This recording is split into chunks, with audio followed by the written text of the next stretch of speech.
Başlamış tören hazırlık ya. Tören hazırlayacağız.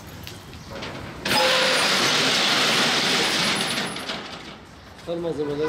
Şişenin altına versene. Şunun altına.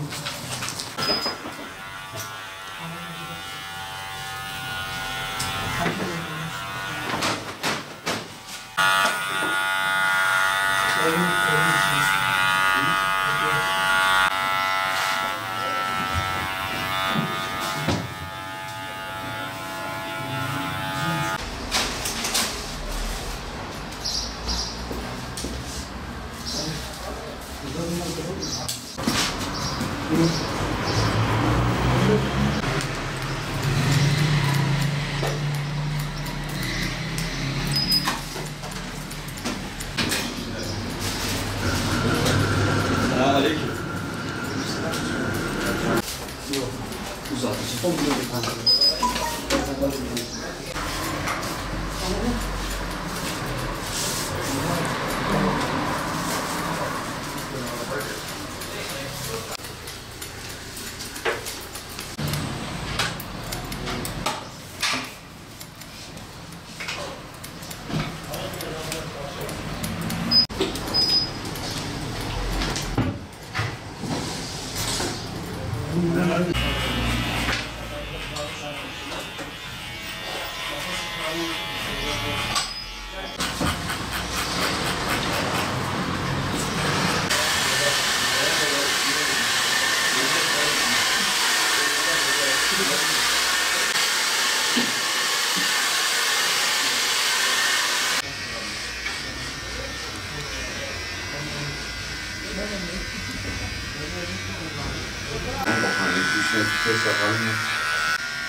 Zaten bu virüs çıktı çıkarı İçişleri Bakanlığımızın almış olduğu genelge itibariyle Türkiye genelindeki tüm berberlerin, kuaförlerin kapatılması gereği alındı.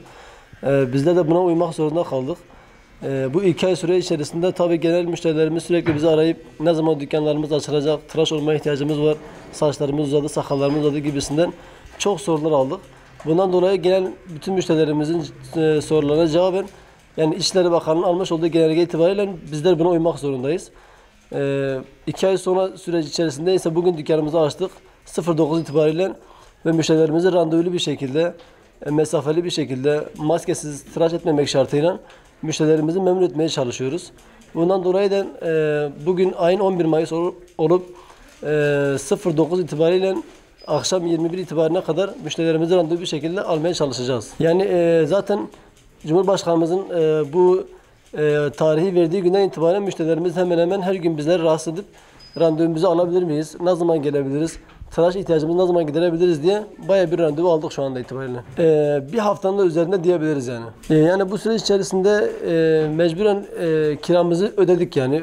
Ödemek zorunda kaldık. Çünkü ne kadar da olsa dükkan sahiplerinin de kendilerine göre yapmış oldukları bir hesaplar vardır. Bundan dolayı 2 aylık süre içerisinde kiramızı verdik. Yani açılma muhakkak tabii bizim için iyidir. Genel müşterilerimiz için iyidir. Bizlerin de sonuçta ev içerisinde beslemiş olduğumuz ailemiz var, çoluk çocuğumuz var. Bundan dolayı rızkımızı kazanmak için dükkanımızın darabasının kaldırılması bizim için gayet güzel oldu.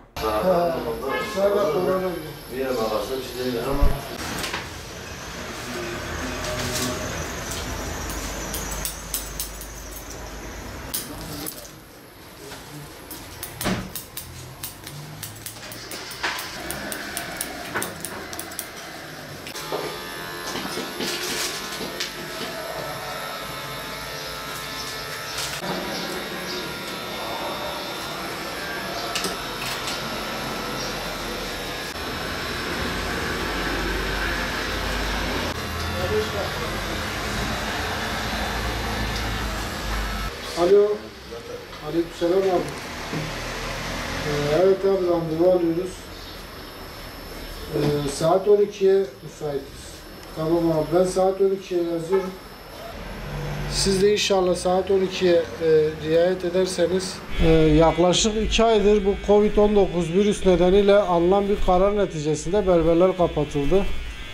Biz de bu karar neticesinde mecbur kapatmak zorunda kaldık.